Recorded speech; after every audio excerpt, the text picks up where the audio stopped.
कल्पना कीजिए कि आप एक पुस्तकालय में खड़े हैं जहां करोड़ों किताबें हैं। आप पढ़ रहे हैं पर प्यासे हैं। अचानक पुस्तकालय में आग लग जाती है और सारी किताबें जलकर राख हो जाती हैं। अब क्या आप सच में प्यासे रह गए, या आप पहली बार उस खालीपन को महसूस कर रहे हैं जहां पानी की असली प्यास छिपी है। आज की कहानी किताबों के ज्ञान से ज़्यादा जीवन के बोध के बारे में है।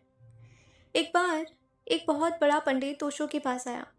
उसके हाथ में शास्त्र थे और उसके सर पर ज्ञान का बहुत बड़ा बोझ था। उसने अभिमान से कहा, मैंने वेदों से लेकर आधुनिक विज्ञान तक सब कुछ पढ़ लिया है। क्या आप मुझे कुछ ऐसा बता सकते हैं जो मैं नहीं जानता हूँ? ओशो ने उस पंडित की आंखों पर चश्मा देखा जो बहुत ही गहरा और काला था। ओशो ने कहा, तुमने ज्ञान तो बहुत इकट्ठा किया, पर क्या तुमने कभी जानने की कोशिश की है? तुम इस काले चश्मे को उतारो और मेरे साथ नदी के किनारे चलो। पंडित चश्मा उतारने में डर रहा था।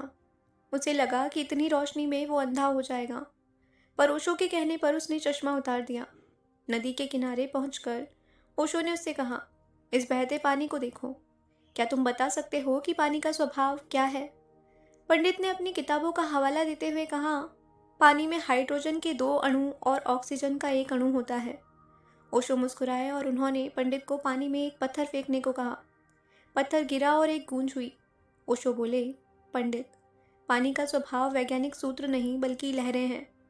तुम लहरों की मासूमियत को नहीं देख पा रहे, क्योंकि तुम्हारे दिमाग में सूत्रों का बोझ है।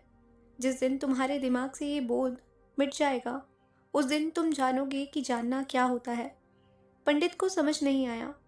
ओशो ने उसे एक छोटे बच्चे को दिखाया जो रेत के घर बना रहा था। बच्चा बहुत खुश था। ओशो ने कहा, वो बच्चा नहीं जानता कि रेत से घर नहीं बनते, पर जानता है कि खुशी क्या है। तुम्हारे ज्ञान ने तुम्हारी मासूमियत छीन ली है।